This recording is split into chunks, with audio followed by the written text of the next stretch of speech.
Are you struggling to manage AudioKit's lifecycle in your app? You're not alone.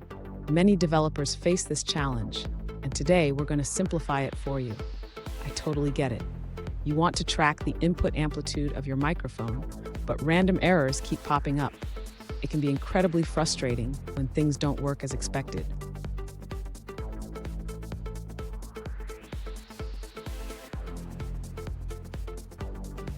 Let's dive into the specific question at hand.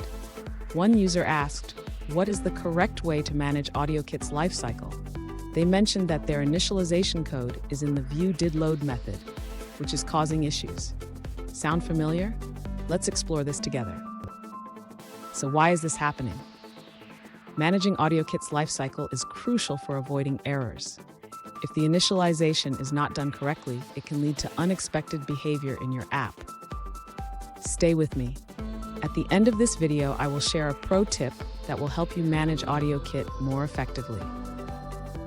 To correctly manage AudioKit's lifecycle, the user should start by moving the AudioKit initialization code out of the viewDidLoad method. This will help prevent random errors and improve the overall stability of the app. Next, the user should create a separate method to handle the AudioKit setup. This method will configure the microphone, tracker, and start AudioKit. The user should also handle audio session permissions more effectively. This can be done by checking permissions before initializing AudioKit and only proceeding if permission is granted. Finally, the user should ensure that AudioKit is stopped properly when the app is no longer using it. This can be done by creating a method to stop AudioKit and calling it when the view controller is dismissed. Fun fact, did you know that AudioKit was created to make audio programming easier for developers? It's a powerful tool, but it requires proper management.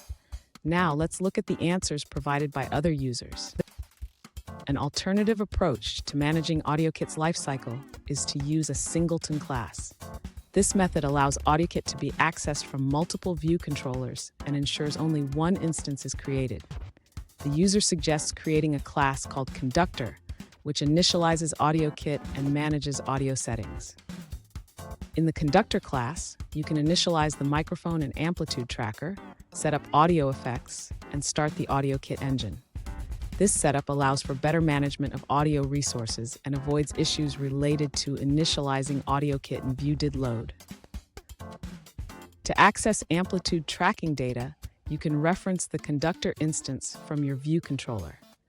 This allows you to easily retrieve and use the amplitude data in your app. Let's check out another perspective from a different user.